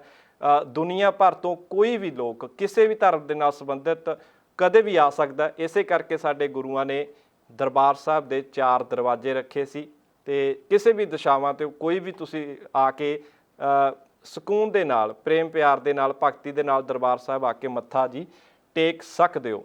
ਸੋ ਦਰਸ਼ਕੋ, ਜਿਹੜਾ ਸਮਾਂ ਉਹ ਹੁਣ ਇਜਾਜ਼ਤ ਨਹੀਂ ਦੇ ਰਿਹਾ, ਕਿਉਂਕਿ ਸਮਾਂ ਬੜਾ ਸਾਡੇ ਕੋਲ ਘੱਟ ਰਹਿ ਗਿਆ, ਤੇ ਜਾਂਦੇ ਜਾਂਦੇ ਕਰੋਨਾ ਵਾਇਰਸ ਦੀ ਅਪਡੇਟ ਤੇ ਅਸੀਂ ਗੱਲਬਾਤ ਜ਼ਰੂਰ ਕਰਾਂਗੇ, ਕਿਉਂਕਿ ਲਗਾਤਾਰ ਮੌਤਾਂ ਵੀ ਵੱਧ ਰਹੀਆਂ ਨੇ ਤੇ ਕਰੋਨਾ ਵਾਇਰਸ ਦੇ ਜਿਹੜੇ ਕੇਸ ਨੇ ਪੰਜਾਬ ਦੇ ਵਿੱਚ ਵੱਧ ਰਹੇ ਨੇ। 30,000 ਤੋਂ ਉੱਪਰ ਜਿਹੜਾ ਅੰਕੜਾ ਉਹ ਅੱਜ ਪੰਜਾਬ ਦੇ ਵਿੱਚ ਕਰੋਨਾ ਵਾਇਰਸ ਟੱਪ ਗਿਆ ਜੀ। 30,000 ਤੋਂ ਵੱਧ ਕੇ ਜਿਹੜੇ ਮਰੀਜ਼ ਨੇ ਕਰੋਨਾ ਵਾਇਰਸ ਪੰਜਾਬ ਦੇ ਵਿੱਚ ਹੋ ਗਏ ਨੇ, ਤੇ 10,500 ਤਾਂ ਐਕਟਿਵ ਮਰੀਜ਼ ਹੈ। ਐਕਟਿਵ ਮਰੀਜ਼ ਜਿਹੜਾ ਕਿ ਹਸਪਤਾਲਾਂ ਦੇ ਵਿੱਚ ਜਿਨ੍ਹਾਂ ਦਾ ਇਲਾਜ ਹੋ ਰਿਹਾ, ਤੇ 1033 ਹੁਣ ਇਸ ਪਿਛਲੇ 24 ਘੰਟੇ ਦੇ ਵਿੱਚ ਨਵੇਂ ਕੇਸ ਸਾਹਮਣੇ ਆਏ ਨੇ, ਤੇ ਪਿਛਲੇ 24 ਘੰਟੇ ਦੇ ਵਿੱਚ 40 ਲੋਕਾਂ ਨੇ ਦਮ ਤੋੜ ਦਿੱਤਾ ਜੀ ਕਰੋਨਾ ਵਾਇਰਸ ਨੂੰ। ਇਸ ਦੀ ਵਜ੍ਹਾ ਦੱਸਿਆ ਜਾ ਰਿਹਾ।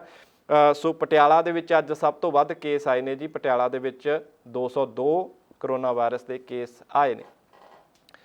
ਸੋ ਬੜਾ ਜ਼ਰੂਰੀ ਹੋ ਜਾਂਦਾ ਜੀ ਕਿ ਹੋਰ ਮਸਲਿਆਂ ਦੇ ਨਾਲ ਨਾਲ ਕਰੋਨਾ ਵਾਇਰਸ ਜਿਹੜਾ ਕਿ ਇੱਕ ਬੜੀ ਵੱਡੀ ਚਿੰਤਾ ਦਾ ਜਿਹੜਾ ਵਿਸ਼ਾ ਪੂਰੇ ਵਿਸ਼ਵ ਦੇ ਵਿੱਚ, ਭਾਰਤ ਦੇ ਵਿੱਚ, ਪੰਜਾਬ ਦੇ ਵਿੱਚ ਬਣਿਆ ਹੋਇਆ, ਤੇ ਜਿੰਨਾ ਅਸੀਂ ਹੋ ਸਕਦਾ ਕਿ ਅਸੀਂ ਆਪਣਾ ਖਿਆਲ ਰੱਖੀਏ, ਮਾਸਕ ਪਾ ਕੇ ਰੱਖੀਏ ਤੇ ਹੱਥਾਂ ਦੀ ਸਫਾਈ ਰੱਖੀਏ, ਤੇ ਜਦੋਂ ਵੀ ਘਰ ਤੋਂ ਬਾਹਰ ਜਾਂਦੇ ਹਾਂ ਮਾਸਕ ਪਾ ਕੇ ਜਾਈਏ, ਤੇ ਵਾਪਸ ਆਉਣ ਵੇਲੇ ਮਾਸਕ ਨੂੰ ਸਾਫ਼ ਕਰ ਦਈਏ ਤੇ ਉਹਨੂੰ ਧੋ ਕੇ ਚੰਗੀ ਤਰ੍ਹਾਂ ਦੇ ਨਾਲ ਧੁੱਪ ਦੇ ਵਿੱਚ ਸੁਕਾਉਣਾ ਵੀ ਜ਼ਰੂਰੀ ਹੈ। ਸੋ ਦਰਸ਼ਕੋ, ਅੱਜ ਸ਼ਨੀਵਾਰ ਦਾ ਦਿਨ ਸੀ, ਇਸ ਕਰਕੇ ਸਾਡਾ ਹਫਤੇ ਦਾ ਇਹ ਆਖਰੀ ਦਿਨ ਸੀ, ਤੇ ਅਗਲੀ ਜਿਹੜੀ ਮੁਲਾਕਾਤ ਹੈ ਜੀ ਉਹ 2 ਦਿਨ ਬਾਅਦ ਅਗਲੇ ਹਫਤੇ ਦੇ ਵਿੱਚ ਹੋਏਗੀ। ਮੰਗਲਵਾਰ ਨੂੰ ਫਿਰ ਤੋਂ ਠੀਕ ਸ਼ਾਮ 7:30 ਵਜੇ ਅਸੀਂ ਪ੍ਰੋਗਰਾਮ ਗਲੋਬਲ ਗੱਲਬਾਤ ਲੈ ਕੇ ਤੁਹਾਡੇ ਅੱਗੇ ਪੇਸ਼ ਹੋਵਾਂਗੇ ਜੀ। ਸੋ ਲੇਕਿਨ ਇਹਨਾਂ 2 ਦਿਨਾਂ ਦੇ ਦੌਰਾਨ ਸਾਡੇ ਇਸੇ ਹੀ ਟਾਈਮ ਤੁਸੀਂ ਸਾਡੇ ਜਿਹੜੇ ਹੋਰ ਲਾਈਵ ਪ੍ਰੋਗਰਾਮ ਨੇ ਉਹ ਤੁਸੀਂ ਦੇਖ ਸਕਦੇ ਹੋ, ਤੇ ਅਸੀਂ ਜਿਹੜੀ ਸਾਡੀ ਮੁਲਾਕਾਤ ਹੈ ਜੀ ਉਹ ਹੁਣ ਮੰਗਲਵਾਰ ਨੂੰ ਠੀਕ ਸ਼ਾਮੀ 7:30 ਵਜੇ ਹੋਏਗੀ। ਸੋ ਮੰਗਲਵਾਰ ਤੱਕ ਦੇ ਲਈ ਸਾਨੂੰ ਹੁਣ ਇਜਾਜ਼ਤ ਦਿਓ ਜੀ, ਤੇ ਸਤਿ ਸ਼੍ਰੀ ਅਕਾਲ ਤੇ ਰੱਬ ਰਾਖਾ। ਸਾਡਾ ਹਰ ਇੱਕ ਪ੍ਰੋਗਰਾਮ ਦੇਖਣ ਤੇ ਸਾਡੇ ਨਾਲ ਜੁੜਨ ਲਈ ਸਬਸਕ੍ਰਾਈਬ ਕਰੋ ਚੈਨਲ ਪੰਜਾਬੀ ਤੇ ਨੋਟੀਫਿਕੇਸ਼ਨ ਲਈ ਬੈਲ ਆਈਕਨ ਵਾਲੇ ਬਟਨ ਤੇ ਕਲਿੱਕ ਕਰੋ।